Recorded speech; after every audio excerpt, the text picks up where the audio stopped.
Real estate prices have skyrocketed in some cities, leaving reality in the dust. There hasn't been this euphoria in the real estate market since the subprime crisis. Today we witness limited pockets absolutely annihilating any previous assumption of how high prices can go. The only question is, who can afford these prices? You came here for the truth, so let me unveil that for you. Today we are going to look at real estate, particularly in the San Francisco area. I want to show you what has happened. I have so many indicators to look at today. It's going to make your head spin. So we'll get into it right away. But first I want to look at this. Salary you need to afford the average home in your state. This is based on a 30-year mortgage with a 10% down payment. And you will see that there are definitely varying degrees of affordability here, whether you're looking at California at $120,000 or maybe you want to look at Florida at $70,000, and anywhere in between you will see definitely some variances that are here. This may be interesting for you if you're looking to move to another state, or if you're currently in a state, you want to see the prices. Definitely keep an eye out. A lot of people live near the borders of particular states and often find it much more affordable to simply move a little drive, and they have much more affordability in their life. Looking at this, top 5 places where you need the highest salaries to afford the average home. Hawaii tops the list, Washington, D.C. as well on there, and then the top 5 places where you need the lowest salaries to afford the average home: West Virginia, Ohio, Michigan, and others. So that's interesting for many people out there, I know, because this information is just constantly evolving as time goes on. You can see this here. All right, now taking a look at this, as I said, I'm going to have the heavy focus right now on San Francisco. They have done a report here, Paragon Real Estate Group. The link, of course, will be in the description under sources. But they had this report, and there was like 100 different charts, and I grabbed a few that I thought were very important from there, and so we'll look at those today. Average annual interest rates, 30-year conforming loans by year 1981 to present. Obviously, since that time frame, we have seen the real estate boom as a result of what has happened with interest rates. It's been a direct result. Yes, there have been some ups and downs along the way, but ultimately that has been the trajectory. So you can see here for yourself. Now there has been a little uptick in the interest rates recently, but it is nothing compared to where they were historically, obviously. San Francisco Housing Affordability Index since 1991. This presents itself with a very big problem because the average individual, quite frankly, cannot afford a home. You can see this specifically. They mark different points on the charts here, which I find very good. You can see that in 2007, the peak of the market right there, where everything was euphoric and everyone believed that prices could go higher and higher and higher. But of course, that turned around very fast. Then you look at the same situation today. There is an affordability level that, for some individuals don't want to believe it, but if the monthly payments become too high for people, quite frankly, they have to walk away from their home. They begin to rent homes again. And this happened back in 2008, and it will happen again. There's no doubt about that. San Francisco and overbidding of asking prices. Now, you may live in a big city somewhere, and I'm sure that you experience this same thing. It's particularly with detached homes where you'll find the overbidding is absolutely crazy, where you see some individuals overbidding, 40%, even more sometimes, where they go into some, it's like some sort of auction for a collectible or something, because they just feel like there's never going to be another chance to get this particular item again. And this presents us with this overbidding. And you can see the percentages here in housing, detached homes.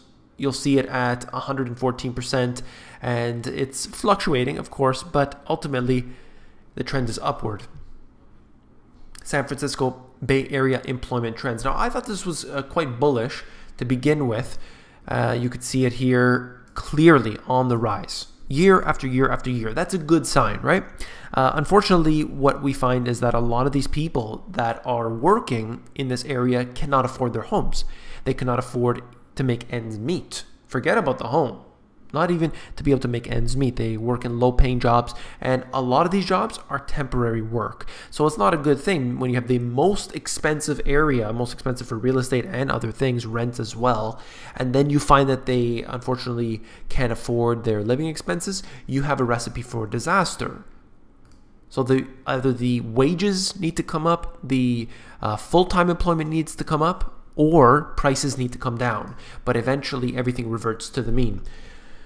Looking at the 5-county metro area population trends, just want to show you this again. Increasing population, more people, that means more jobs are needed, but we don't have that sense of prosperity that should be present, and that's not a good thing. Mortgage interest rate trends in 2016, here you'll see it rising.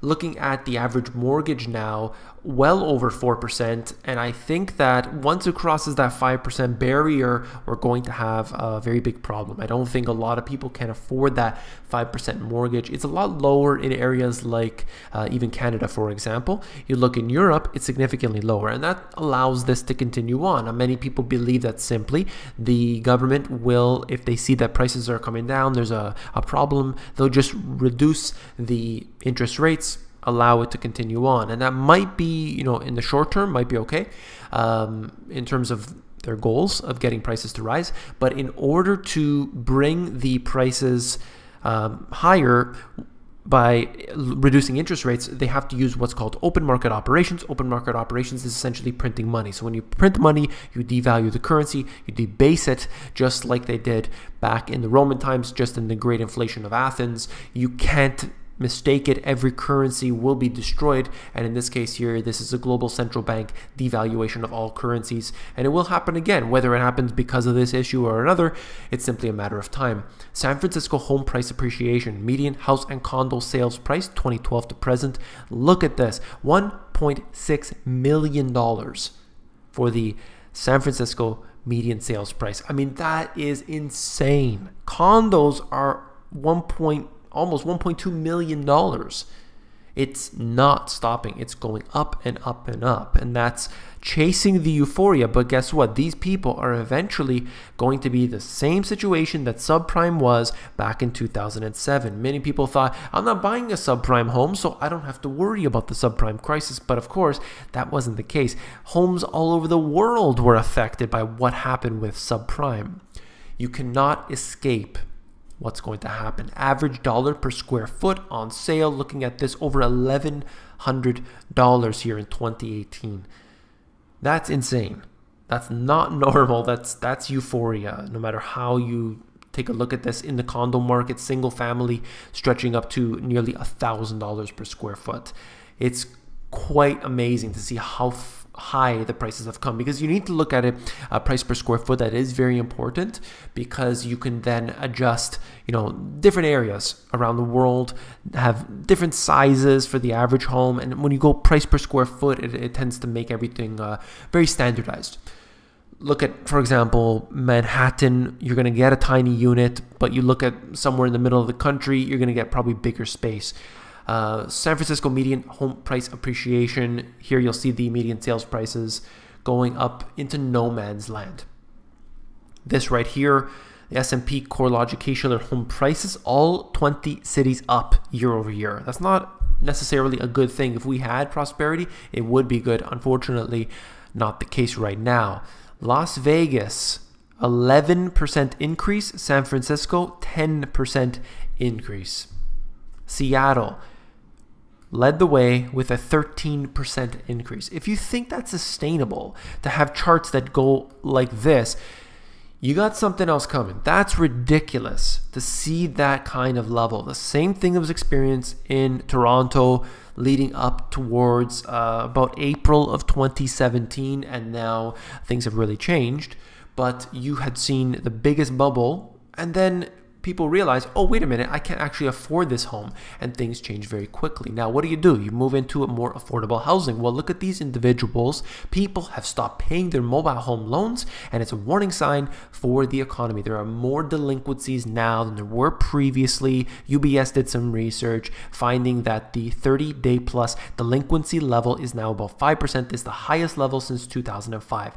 The same patterns are repeating, and that is not a good sign. All right, mobile homes, that's affordable housing, or more affordable housing, and unfortunately average person is unable to pay the bills. Average commute to work by state and city. I thought this was interesting and sort of related. Wanted to give you an idea of this. Visualcapitalist.com, great site. I show you diagrams from this all the time. Total average commuting time in each state. You can go around and see the state for yourself. Average commuting time nationwide is 26.6 minutes. If you live in a big city, that right there is not the case. I'm sure it's a lot more than that. But taking a look around, you'll see different areas, whether it's, New York here. Right now, looking at how much time it takes, whether that's commuting through cars and everything else. It's just the average commute time.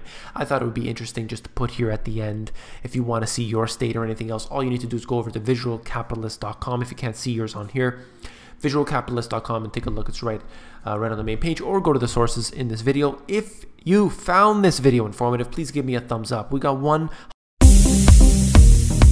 Please support us by liking our video and subscribe.